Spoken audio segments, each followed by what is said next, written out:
Oke, Sobat Survivor, dimanapun Anda berada, masih di YouTube channel Asian Survivor. Kita masih meliput di dunia persawitan atau bisa disebut dengan kurma tropis ya. Karena pohonnya mirip kurma, tetapi rasanya penuh dengan minyak, sangat oily, sangat creamy ya. Jadi ya, Sobat Survivor, luar biasa.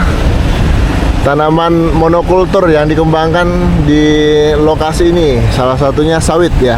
Pertimbangannya apa? Karena di sini tuh ada pabrik sawitnya gitu. Jadi kalau karet itu belum ada pabrik karetnya di sini. Nggak tahu kalau ke depan akan buka ya. Karena sudah semakin banyak juga nih yang kembangkan karet di lokasi ini. Salah satu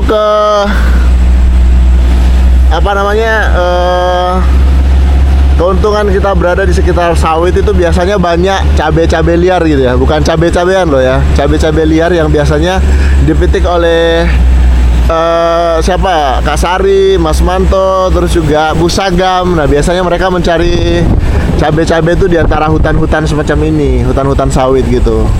Nah, Sobat Survivor, kita coba untuk melihat lokasi lain dari lahan Pak Ase. Jadi Sobat Survivor ini sekaligus juga memberikan informasi tambahan buat Sobat Survivor kalau beliau tidak hanya bermitra di peternakan tetapi juga di perkebunan sawit.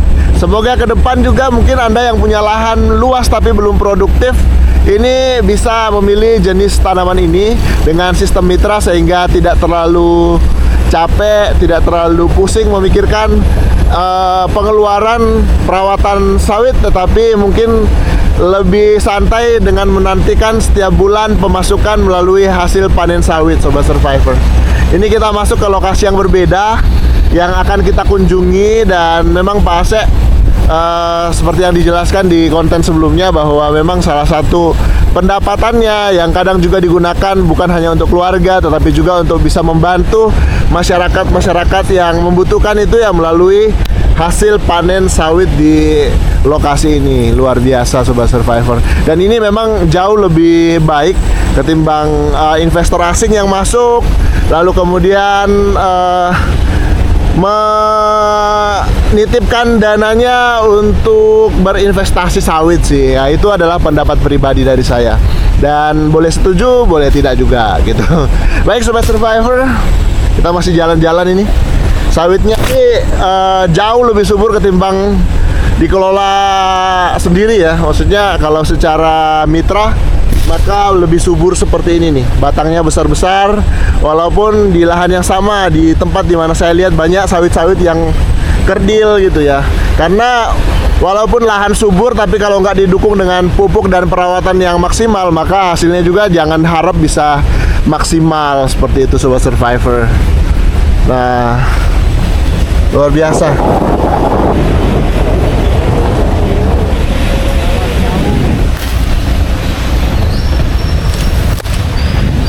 Oke, ya kita masih di Hilux Toyota nih Sobat. Waduh, indah banget ya. Sekali lagi ini bukan sawit milik perusahaannya Sobat Survivor, tapi milik pribadi.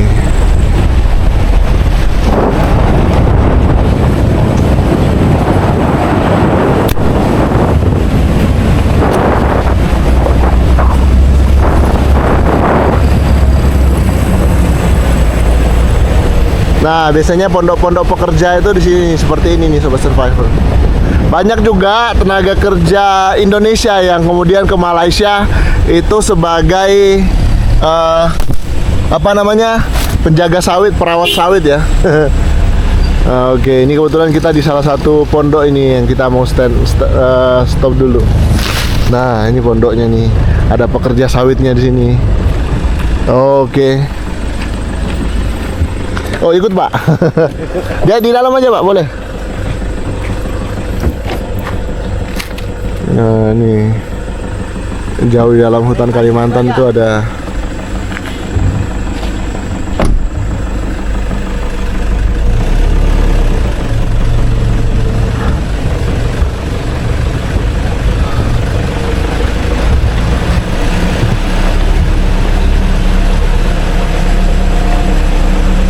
Ban rival. Jauh aman, terkendali. Anu ada yang daunnya.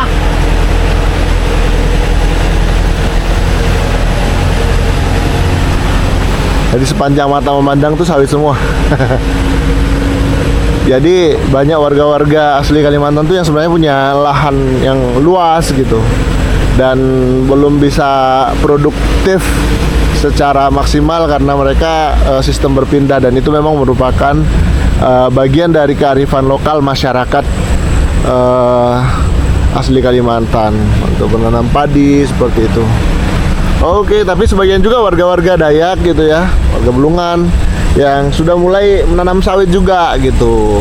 Jadi melihat ada potensi, ada masa depan dengan berkebun sawit ketimbang merelakan lahannya untuk dijadikan tambang batu bara. Cuman kalau Anda yang mungkin bermukim di sekitar lokasi-lokasi semacam ini, ada predator yang mesti dijaga gitu ya, mesti diwaspadai lah. Mulai dari kobra, terus juga kemudian piton. Itu dua sih ya yang paling ditakutkan gitu.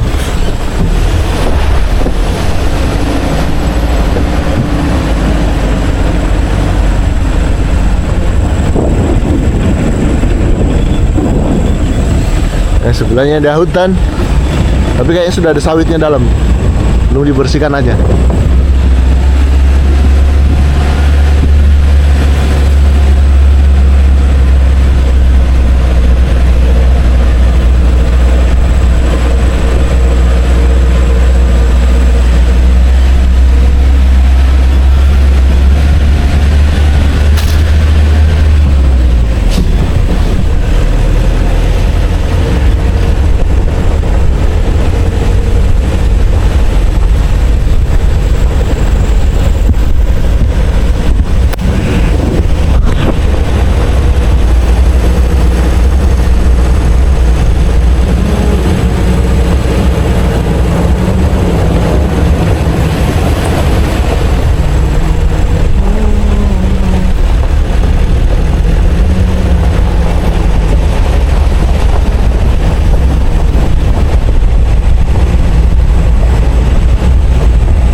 Oke, kita masih masuk ke dalam hutan dan kita melihat lokasi baru yang dipersiapkan untuk menanam atau sawit masih usia muda ya, belum waktunya panen. Nah, itu lokasinya di sana tuh. Wow, kita turun ke bawah. Ini kalau motor saya ini nggak bisa masuk ini. Nah, ini lokasinya sedang dipersiapkan di lahan yang lebih luas untuk ditanami tanaman sawit. Nah, sudah mulai berbuah nih Sobat Survivor. Dan terus dikelola oleh sang pemilik. Wow, luar biasa. Tuh, sangat luas, bahkan luas sekali. Oke, mantap jiwa. Nah, ini Sobat Survivor, kurang lebih 100 hektar. 85-an. 85 hektar Ada ya? yang bagian belum dibuka ditanam. Jadi ini kurang lebih ada 85 lah. 85 hektar. Ini kita tanam baru belum ada setahun ya. Ada setahun, ada yang baru 6 bulan. Jadi buka tanam. Sebagian belum terbuka ya? Nah, ini yang di hutan sekunder lah. Iya, benar. Nah, ini baru setahun kita tanam udah tumbuh subur. Wah, Nah, jadi ini perluasan lah karena kami melihat prospeknya bagus. Dan satu hal yang perlu saya sampaikan, kami membeli lahan ini dari masyarakat yang memang mereka nggak mau lagi menggarap lahannya untuk pertanian. Kita beli orang per orang, beli. Hasil kita membeli lahan ini hasil dari kebun sawit yang ada di depan tadi. Jadi sama sekali tidak menggunakan dana dari luar, tapi murni dari hasil buah sawit yang kita tanam 12 tahun lalu. Kita sisihkan selain untuk perawatan, pupuk dan segala macam, masih bisa kami sisihkan untuk membeli lahan. artinya prospek sekali ya bagi warga untuk bisa juga mengembangkan jenis tanaman ini untuk bisa membuat lahannya bisa lebih produktif, Pak ya. Ya, jadi dari hasil sawit bisa membeli lahan lagi untuk kebun sawit. Luar biasa. Nah, ini kita proyeksikan di 3 tahun ke depan ini sudah punya buah. Jadi nanti akan ada lagi hasil buah sawit yang melimpah. Baik. Nah, dengan ini ya, karena saya diberkati dari kebun sawit nih dari Yang Maha Kuasa dan berkat doa semua pihak, sehingga mudah-mudahan kita bisa banyak membantu di sektor pertanian, peternakan, bahkan di perkebunan sawit nantinya. Luar biasa. Jadi dananya tidak akan keluar negeri, Pak ya? Iya. Kan kalau investasi asing misalnya di bidang sawit, otomatis dananya sebagian besar itu malah keluar pasti, Pak ya? Ya, ini kita murni untuk meningkatkan pendapatan keluarga. Ya, salah satu bukti di saat anak saya tahun 2015 kemarin kuliah, kami sudah mulai ada panen buah sawit, walaupun hasilnya 5 juta awal-awal loh ya. Punya hasil 5 juta, 10 juta, makin bulan makin naik lagi, akhirnya sekarang udah lumayan lah, cukup lah untuk membiayai anak yang kuliah di kedokteran. Satu sudah selesai, sudah bertugas di rumah sakit di Kabupaten Nunukan. Yang satu anak saya yang bungsu sudah semester 5. Semuanya dari hasil buah sawit. Luar biasa. Ya, saya bersyukur Tuhan memberkati dengan kami bisa menanam sawit dengan subur, berbuah, sehingga ini menjadi satu income pendapatan bagi keluarga kami. Oke. Ini kalau kita mau keliling ini seharian nggak selesai ini, Pak. Kita Jadi nanti keliling naik mobil aja lah. Lihat Ya. nanti. Ini kalau keliling mobil bisa, Pak ya? Bisa, sudah ada akses jalannya ya. Jadi kita bisa keliling. Nah, saya memperlihatkan ini bahwa ini baru tahun ini tadi 2002 pertengahan kami mulai garap, nanam. Nah, ini sudah tinggi-tinggi buahnya. Ya, saya kaget juga, udah lama ndak ke kebun. Kebetulan di perkebunan ini ada manajer kita yang mengurus, jadi saya jarang ke sini.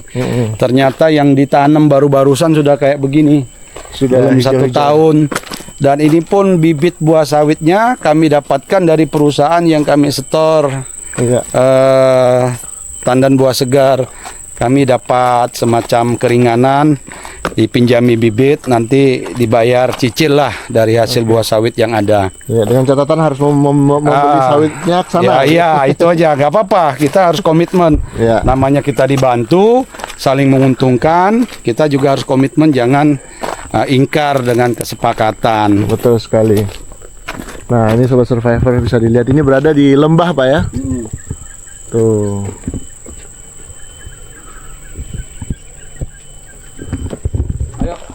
Ke atas lagi. Sambil jalan nih boleh, Pak? Boleh. Luar biasa, luas sekali. Dan kalau apa namanya, dilihat dari ukurannya, ini tidak seberapa dibandingkan yang punya perusahaan, bisa sampai ribuan hektar, bahkan puluhan ribu hektar ya. Kita total kurang lebih hampir mau 200 hektar lah. 200 hektar. Dari 3 lokasi. Jadi yang paling besar di sini ada lagi satu di Desa Binai kurang lebih 30 hektar. Itu sama juga umurnya 12 tahun. Baik. Di sana kami tidak adakan perluasan karena sudah dihimpit kiri kanan sama perusahaan. Baik. Kalau di sini masih bisa kita mau kembangkan. Jadi sebagian masyarakat sudah nanam, sudah punya hasil dari bibit yang kita kasih 10 tahun yang lalu. Berapa pos Pak dibangun untuk penjagaan, perawatan ini? Cuma 2 aja, satu Dua aja. tadi yang di depan sana sama di tengah. Jadi Itu ada lagi situ? ujung sana ada satu, jadi ada 3. Ada 3. Itu mereka karyawan tinggal di situ sambil merawat lah. Ya. Oke. Baik, kita tunggu mobil.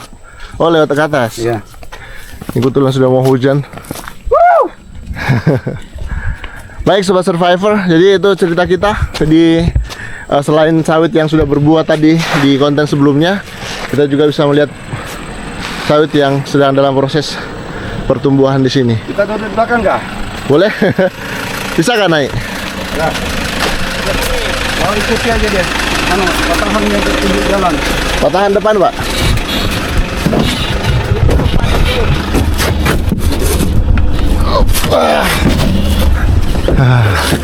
Jadi ini baru pertama kali ikut mobil seperti ini, Pak, sini. Iya. Wah. Agak cepat sedikit.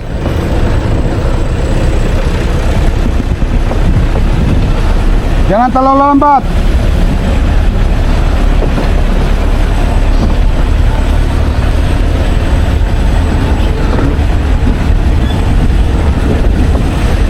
Ini dari atas ini lebih Pak, dari atas sana. Iya. Sudah ditanam subur. Nah, ayo agak cepat. Agak cepat, mau hujan. Kita kehujanan nih, Ayo Sobat agak cepat, Survivor. mau hujan. Kita kehujanan. Sudah syuting. Iya. Enak, gak apa-apa, langsung syuting. Ini bagusnya sekalipun hujan aman. Ya. Nah, inilah areal perkebunan sawit kita, Bang Ival, yang sudah ditanam. Jadi bertahap, tiap bulan ada yang ditanam, tiap bulan ada yang ditanam. Jadi dalam kurun waktu setahun ini udah selesai penanaman. Kurang lebih mau 85 hektar yang sudah tertanam. Nah, ini sebagai satu perencanaan. Nanti 5 tahun sudah buahnya stabil bagus. Yang di sana sudah mulai menurun produktivitasnya, kita bisa peremajaan lagi. Iya. Nah, itu cara kita untuk memanage perkebunan sawit. Karena buah sawit ini bisa bertahan kalau perawatannya bagus. Bisa sampai 25 tahun. Iya. Nah, tergantung perawatan lah.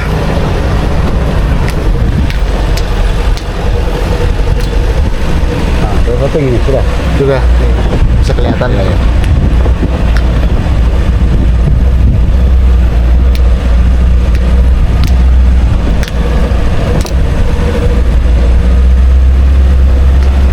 Jadi pengolahan areal perbukitan tuh harus diterasiring, Sudah sering ya? diteres. Iya. Nah, itu caranya diteres-teres tuh.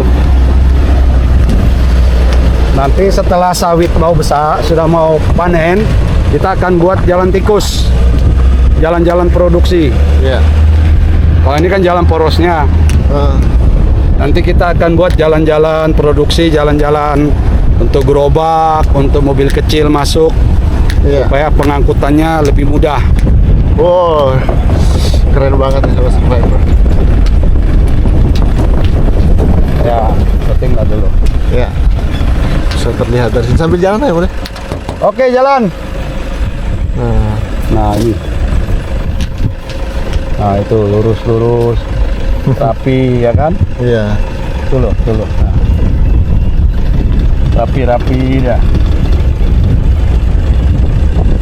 Yang sini nah, lipat. Iya. Ini nah. Nah.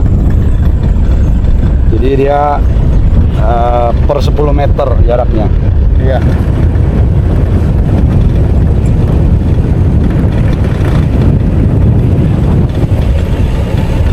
Subur-subur ya. Subur-subur. Nah, nggak ada yang kuning-kuning ya. Sejauh ini Karena nggak ada. dijamin pupuk. Jadi walaupun tanah subur, tetap harus kita pupuk. Iya. Oke.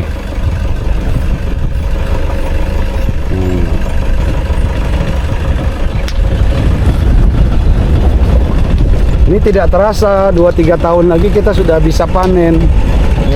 Karena buah pasir itu paling 2 tahun lagi bisa panen.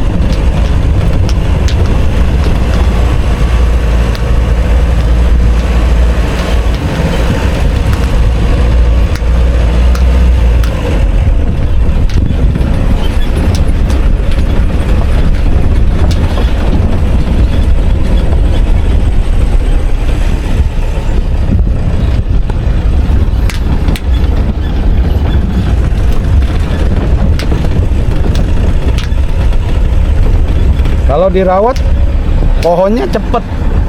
Saya aja kaget. Ini organik atau kimia, Pak? Kimia. Kimia ya. Nggak mampu kalau organik sebanyak ini. Nggak mampu lah.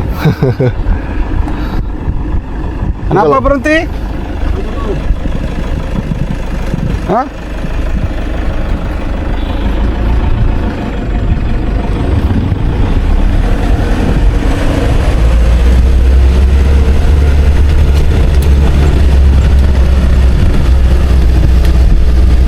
Nggak terasa ya sudah besar begini.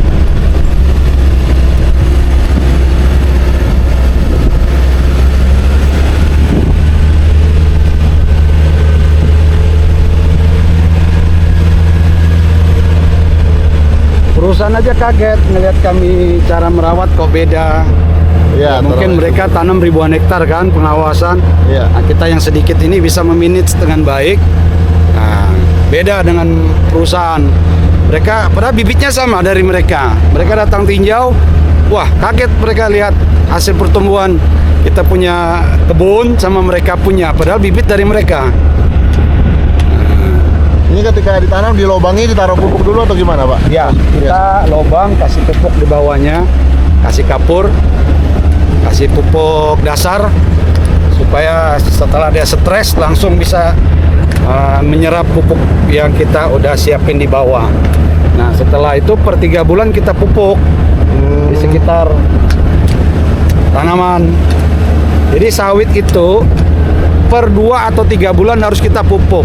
Apalagi yang sudah berbuah, wajib dipupuk karena sawit itu sangat kuat makan pupuk, ya. Kalau kita nggak pupuk, kita hanya mengambil buahnya. Nanti periode berikut buahnya akan sedikit, bahkan tidak mau berbuah. Iya. Jadi masyarakat saya sarankan kalau punya kebun sawit ya harus benar-benar diseriusin, nggak bisa habis ditanam ditinggal.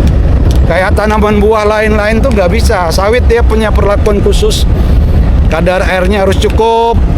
Kemudian pupuk NPK itu juga harus diberikan. Oke, kita udah keliling. Oke. Selesai. Terima kasih Pak Aceh untuk jalan-jalannya. Baik Sobat Survivor, itu cerita kita. Dan semoga bisa mendapatkan ilmu baru dari dunia pertanian dan peternakan melalui Bulungan Mandiri Farm secara khusus oleh Pak Aceh. Terima kasih, tetap semangat menginspirasi Asian Survivor.